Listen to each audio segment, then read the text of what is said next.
കുട്ടികൾക്ക് വേണ്ടിയുള്ള ശാസ്ത്ര കഥകൾ എഴുതുന്ന ശ്രീ NRC നായർ എഴുതിയ കണ്ണാടി ഭൂതം എന്ന കഥ ഇന്ന് മുതൽ ആരംഭിക്കുകയാണ്. ഗോവിന്ദ ഓടിവ, പൊട്ടക്കുളത്തിൽ തീ. ആ ശബ്ദം ഞങ്ങൾ ശംഖുവിൻ്റെ വീട്ടുപടിക്കിലെ മാഞ്ചുവട്ടിൽ നിന്നാണ് കേട്ടത്. ഞാനും ശംഖുവും വീട്ടുമുറ്റത്തേക്ക് ഓടി കാര്യമറിയാൻ. ഗോവിന്ദനമ്മാവൻ ശംഖുവിൻ്റെ അമ്മാവനാണ്. ശംഖു എൻ്റെ കൂട്ടുകാരനും അയൽക്കാരനും. അമ്മാവൻ ഓടി വീടിന് പുറത്തെത്തി. വിളിച്ചതാരാണെന്നറിയാൻ. അതാ ഓതി മാധവൻ താഴോട്ട് ഓടുന്നു. ശബ്ദം അയാളുടെ തന്നെ. അമ്മാവനത് തിരിച്ചറിഞ്ഞു. അമ്മാവൻ അങ്ങോട്ട് ഓടാനായി മുറ്റത്തിറങ്ങി. പെട്ടെന്ന് ആ ചോദ്യം കേട്ട് അമ്മാവൻ അറച്ചു നിന്നു. ആ മാധവൻ എന്താ പറഞ്ഞത്? ചോദ്യം പങ്കു അമ്മൂമ്മയുടേതായിരുന്നു. പങ്കു അമ്മൂമ്മയ്ക്ക് കാര്യം ശരിക്ക് പിടികിട്ടിയില്ല. ശംഖുവിൻ്റെ അമ്മൂമ്മയാണ് പങ്കു അമ്മൂമ്മ. പങ്കു അമ്മൂമ്മയും നാണിയമ്മൂമ്മയും പേൻ കൊന്നും കഥ പറഞ്ഞും രസിച്ചിരിക്കുകയായിരുന്നു. എൻ്റെ അമ്മൂമ്മയാണ് നാണി അമ്മൂമ്മ. വിരൽ മുട്ടുകൾക്കിടയിൽ വെച്ച് നാണി അമ്മൂമ്മയുടെ തലയിലെ പേൻ ഞെരിച്ചു കൊല്ലുന്നതിനിടയിലാണ് പങ്കു അമ്മൂമ്മ ഓതിയുടെ ശബ്ദം കേട്ടത്. ആ പൊട്ടക്കളത്തിൽ തീപ്പന്തം കത്തി പൊങ്ങിപ്പോയെന്ന് അമ്മാവൻ വിളിച്ചു പറഞ്ഞിട്ട് ധൃതിയിൽ നടന്നു. നാണി അമ്മൂമ്മയും കൂട്ടി വീട്ടിലെത്താനാണ് അച്ഛൻ എന്നെ ഇങ്ങോട്ട് അയച്ചത്. എനിക്ക് ശംഖുവിനും അമ്മാവിനോടൊപ്പം കുളക്കടവിലേക്ക് ഓടാൻ തിടുക്കമായി. പക്ഷേ അമ്മൂമ്മയെ കുട്ടി വീട്ടിലെത്താതെ എങ്ങനെ പോവും? നാണി അമ്മൂമ്മ ഇതൊന്നും അറിഞ്ഞു മട്ടില്ല. ചെവി അല്പം പതിയാണ്, ഉറക്കെ പറഞ്ഞാലേ കേൾക്കൂ. ഗോവിന്ദൻ അമ്മാവൻ പറഞ്ഞത് കേട്ട് പങ്കു അമ്മൂമ്മ ഞെട്ടിപ്പോയി. ഒരു ദീർഘ നിശ്വാസത്തോടെ വിളിച്ചു, എൻ്റെ ഭഗവതി, ഞാൻ എന്താ കേൾക്കണേ?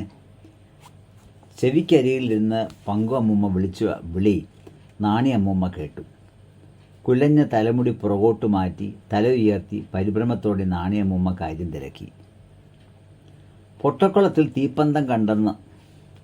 വല്ല കരിമറയോ യക്ഷിയോ ഭൂതമോ ആയിരിക്കും, പങ്കു അമ്മൂമ്മ നെടുവീർപ്പോടെ പറഞ്ഞു.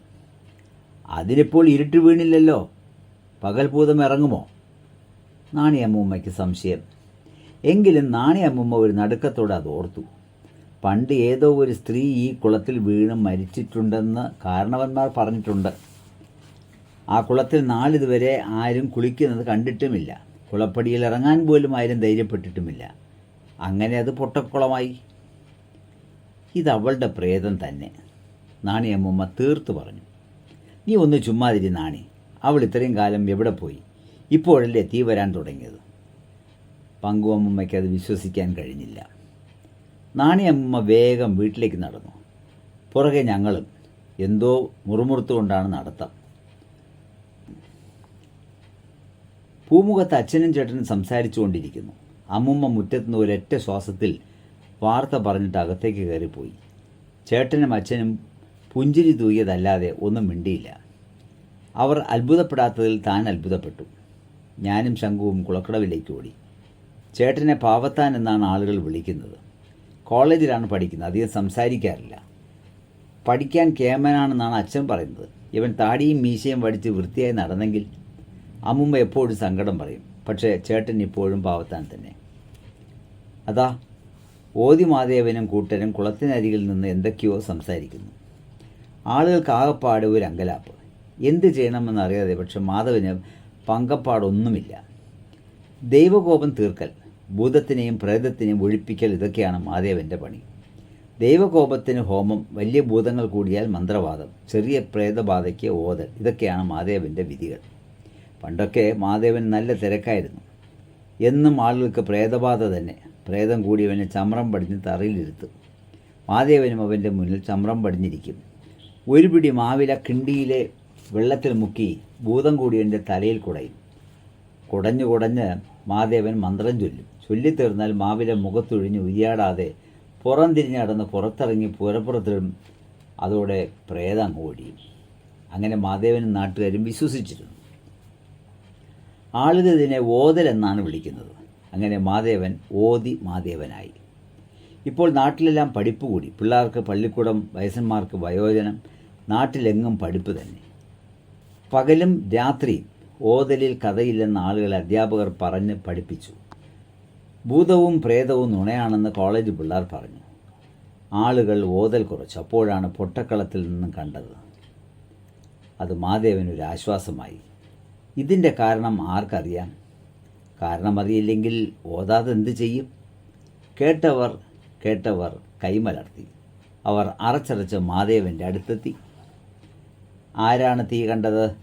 ആളുകൾ ചോദിച്ചു. ശങ്കുണ്ണിയും ചാത്തപ്പനും. അവർ ഇന്നലെ കാവൽ മാടത്തിൽ ഉറങ്ങാൻ കിടന്നപ്പോൾ വാരിപ്പൊത്തിലൂടെ കണ്ടു. അത് ശരിയാണോ എന്നറിയാൻ കുഞ്ഞാണ്ടി ഇന്ന് കാലത്ത് മുതൽ കാവലിരുന്നു. ഇപ്പോൾ കുഞ്ഞാണ്ടിയും കണ്ടു. ഓതി ഉത്തരം പറഞ്ഞു. അവർക്ക് തോന്നിയതായിരിക്കും. ആരോ സംശയം പ്രകടിപ്പിച്ചു. തോന്നിയതൊന്നുമല്ല, കണ്ടത് തന്നെ. വെള്ളത്തിന് മുകളിൽ തീപ്പന്തം, അത് പൊങ്ങി പോകുന്നത് ഞങ്ങൾ രണ്ടാളും കണ്ടതാണ്, ചാത്തപ്പൻ തറപ്പിച്ചു പറഞ്ഞു. ഇപ്പോൾ ഞാനും കണ്ടു, കുഞ്ഞാണ്ടിയും പറഞ്ഞു. ആളുകൾക്ക് ശ്വാസം നേരെ പോകാതെയായി. ചിലർ കണ്ണടച്ചുള്ളുരുകി പ്രാർത്ഥിച്ചു. മറ്റു ചിലർ മലർക്കെ കണ്ണു തുറന്ന് ഉത്തരത്തിനായി കാത്തിരുന്നു. എല്ലാവർക്കും ഒരേ സംശയം. എന്താണിതിന് കാരണം? എന്തായിരിക്കും ഇതിന് കാരണം? പെട്ടെന്നാണ് ആ ശബ്ദം കേട്ടത്. എല്ലാവരും ഞെട്ടിത്തിരിഞ്ഞു നോക്കി. കാക്കത്തോപ്പിലെ ചാക്കോച്ചായൻ ഓടിക്കിതച്ചു വരുന്നു. ചാക്കോയ്ക്ക് നിൽക്കാനും വയ്യ, നിന്ന് ശ്വാസം വിടാനും വയ്യ. അയാൾ കിതച്ച് പറഞ്ഞൊപ്പിച്ചു. പന്തം കല്ലറിയിൽ. ആളുകൾ വാപൊളിച്ചു പോയി. ചാമവിളയിൽ തോമായുടെ അപ്പൻ നോഹായുടെ കല്ലറയിൽ തീ കണ്ടെന്ന് ചാക്കോ ഒറ്റ ശ്വാസത്തിൽ പറഞ്ഞു തീർത്തു. ആളുകൾ പേടിച്ചു വിറച്ചു. കാല് വിറച്ച് കാൽമുട്ടുകൾ കൂട്ടിമുട്ടി. താടി വിറച്ച് വിവരം തിരക്കാനും വയ്യാതെയായി. കുളത്തിൽ ഭൂതവും കല്ലറ ഭൂതവും ഒന്നിച്ചു വന്നപ്പോൾ തല കറങ്ങി വഴി തിരിയാതെയായി. എങ്കിലും സത്യമറിയണ്ടേ? അതിനായി അവർ തപ്പിത്തടഞ്ഞ് കല്ലറയ്ക്കരികിലേക്ക് ഓടി. അവിടെയും ഉണ്ട് ഒരാൾക്കൂട്ടം. തോമ വാതോരാതെ കരയുന്നു. എങ്കിലും എൻ്റെ അപ്പൻ തീപ്പന്തമായി വന്ന് ഞങ്ങളെ പേടിപ്പിച്ചല്ലോ. അയാൾ അലമുറയിട്ട് കരഞ്ഞു. എന്നാലിനി സംശയിക്കേണ്ട കാര്യമില്ല, തോമായുടെ അപ്പൻ തന്നെ ആ കുളത്തിലും തീ കാണിച്ചത്, ഓതി തീർത്തു പറഞ്ഞു. അപ്പോൾ എന്താണ് ഇതിനൊരു പോംവഴി? നാട്ടിൽ സമാധാനമായി നടക്കണ്ടേ? ആളുകൾ അങ്ങോട്ടും ഇങ്ങോട്ടും ചോദിച്ചു. ഒരു മന്ത്രവാദം ചെയ്ത് നോഹായെ കുളത്തിൽ നിന്ന് കരയ്ക്ക് കയറ്റി കല്ലറയിൽ കൊണ്ടിരുത്തണം. ഇപ്പോൾ അലഞ്ഞു തിരികെയല്ലേ? ഓതി പോംവഴി നിർദ്ദേശിച്ചു. നോഹായെ കല്ലറയിൽ കൊണ്ടിരുന്നത് പ്രാർത്ഥന കഴിഞ്ഞ് തന്നെ വേണം. അതൊക്കെ ഇടവക ചട്ടം അനുസരിച്ചേ പറ്റൂ. ഇടവകയിലെ വികാരി വികാരാധീനനായി പറഞ്ഞു. ഇതിനൊക്കെ തർക്കിക്കുന്നതെന്തിന്? നമുക്കിതിനൊരു തീർപ്പുണ്ടാക്കാം. നോഹയെ കുളത്തിൽ നിന്ന് കരകയറ്റുന്നത് മന്ത്രവാദം ചെയ്തും കല്ലറയിൽ കുടിയിരുത്തുന്ന പ്രാർത്ഥന നടത്തിയുമാകാം. സ്ഥലത്തെ നേതാവ് എല്ലാവരോടും സമ്മതം ചോദിച്ചു. ആളുകൾ മൂക്കത്ത് വിരൽ വെച്ചു. അതിനൊക്കെ ധാരാളം പണം വേണ്ടേ? അത്രയൊക്കെ പണം ചിലവാക്കാൻ തോമായ്ക്കാകുമോ? ആളുകൾ സ്വരമടക്കി സംശയം പ്രകടിപ്പിച്ചു. പിരിവെടുക്കാം, ഇത് നാട്ടുകാരുടെ എല്ലാം ആവശ്യമാണല്ലോ. നേതാവ് ധൈര്യം പകർന്നു. എന്നാൽ ഇനി മാറ്റിവെക്കേണ്ട നാളെ തന്നെ തുടങ്ങാം. കുടയും കുത്തി നിന്ന കുടവേറൻ പ്രമാണി ഇടയിൽ കയറി പറഞ്ഞു. ആളുകൾക്ക് ആശ്വാസമായി. ധൈര്യമായി നടക്കാമല്ലോ, അവർ ചിന്തിച്ചു. ആളുകൾ ആഹ്ലാദത്തോടെ പിരിഞ്ഞുപോയി. പിറ്റേന്ന് രാവിലെ എൻ്റെ പാവത്താൻ ചേട്ടൻ എങ്ങോട്ടോ പോയി. ഞാൻ കുളക്കടവിൽ ആൾ കൂടുന്നതും കാത്ത് മുറ്റത്ത് നിലയുറപ്പിച്ചു. മന്ത്രവാദം കാണാൻ നല്ല തിരക്കുണ്ടാകുമെന്ന് തീർച്ച. അതാ പണിക്കാർ ആയുധങ്ങളുമായി വരുന്നു. അവർ കുളവരമ്പ് ചെത്തി മിനുക്കി കുഴികുത്തി മുളനാട്ടി പന്തലിടാൻ ആളുകൾ കൂട്ടമായി വരാൻ തുടങ്ങി. ഓതിയും ഗോവിന്ദനമ്മാവനും പൂജാസാധനങ്ങളുമായി ഓടി നടക്കുന്നുണ്ട്. അതാ എൻ്റെ പാവത്താൻ ചേട്ടൻ അങ്ങ് അകലെ നിന്ന് വരുന്നു. കയ്യിൽ ഏതാനും പൊതികളുമുണ്ട്. പിന്നെ ഞാൻ ചിന്തിച്ചില്ല, നേരെ ഓടി കുളക്കടവിലേക്ക്. ചേട്ടൻ വന്ന പാടെ കുളപ്പടിയിലിറങ്ങി. ആളുകൾ ആകാംക്ഷയോടെ എത്തി നോക്കി നിന്നു, എന്തിനാണെന്നറിയാൻ. ചേട്ടൻ വെള്ളത്തിന് സമീപം പടിയിലിരുന്നു. പൊതിക്കെട്ടുകൾ അഴിച്ച് ഒരു ഉരുണ്ട കണ്ണാടി പാത്രവും മറ്റു ചില ഉപകരണങ്ങളും പുറത്തെടുത്തു. അവയെല്ലാം പരസ്പരം ബന്ധിപ്പിച്ചു. കണ്ണാടി പാത്രവുമായി ബന്ധിപ്പിച്ചിരുന്ന ഒരു നീണ്ട റബ്ബർ കുഴലിൻ്റെ മറ്റേ അറ്റം കുളത്തിലെ വെള്ളത്തിനടിയിൽ താഴ്ത്തിവെച്ചു. ഓതി കരയിൽ നിന്ന് പല്ലുകൾ ഞെരിച്ചു. ചിലർക്ക് പരീക്ഷണം കാണാൻ കൗതുകമായി. മറ്റു ചിലർ ഒരു അമ്പരപ്പോടെ അതും ഇതും പറഞ്ഞുകൊണ്ട് അങ്ങോട്ടും ഇങ്ങോട്ടും നടന്നു. ഞങ്ങളൊക്കെ മണ്ടന്മാരായിട്ടാണോ? ഈ ചെക്കൻ്റെ അഹങ്കാരം നോക്കണേ, ചിലർ പ്രതിഷേധിച്ചു. നാണിയമ്മൂമ്മയും പങ്കുവമ്മൂമ്മയും നെഞ്ചത്തടിച്ച് കരഞ്ഞു. പക്ഷേ അച്ഛൻ അവരെ ആശ്വസിപ്പിച്ചുകൊണ്ടിരുന്നു. അതാ കുളത്തിനകത്തുനിന്ന് ചേട്ടൻ്റെ ശബ്ദം. ആളുകൾ നിശബ്ദരായി. ദൂരെ നിന്നവർ കുളവരമ്പഴത്തേക്ക് ഞെരുക്കി കയറി. ചേട്ടൻ ഒരു ഇല മടക്കി കുളത്തിൽ നിന്ന് വെള്ളം കോരി കണ്ണാടി പാത്രത്തിൽ ഒഴിച്ചു. ഇനി എല്ലാവർക്കും ഭൂതത്തെ കാണാം, നോക്കിക്കോളിൻ. ചേട്ടൻ കുളത്തിലെ വെള്ളത്തിലേക്ക് വിരൽ ചൂണ്ടി കാണിച്ചുകൊണ്ട് പറഞ്ഞു. അത്ഭുതം! കുളത്തിനകത്തുനിന്ന് തീ വെള്ളത്തിന് മീതെ പൊങ്ങി. ഫ്ലാഷ് ശബ്ദത്തോടെ തീ അണഞ്ഞു. കട്ടിപ്പുക ഒരു വളയം പോലെ മേൽപോട്ടി ഉയർന്നു. അതാ വീണ്ടും തീ തുടരെ തുടരെ.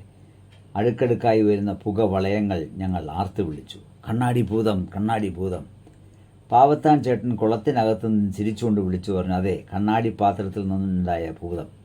അതാണ് കണ്ണാടി ഭൂതം. ചേട്ടൻ പരീക്ഷ നിർത്തി കരയിലെത്തി. ആളുകൾ ചുറ്റും കൂടി. കാര്യമറിയാൻ ചേട്ടൻ വിശദീകരിച്ചു. കുളത്തിലെ തീയും കല്ലറയിലെ തീയും ഈ നാട്ടിലാകെ പരിഭ്രമം സൃഷ്ടിച്ചിരുന്നു. അതിനുള്ള കാരണമറിയാനായി കോളേജിൻ്റെ ഗവേഷണ വിഭാഗം തലവനെ ഞാൻ വിവരമറിയിച്ചു. അദ്ദേഹം അതിനുള്ള ശരിയായ ഉത്തരവ് നൽകി.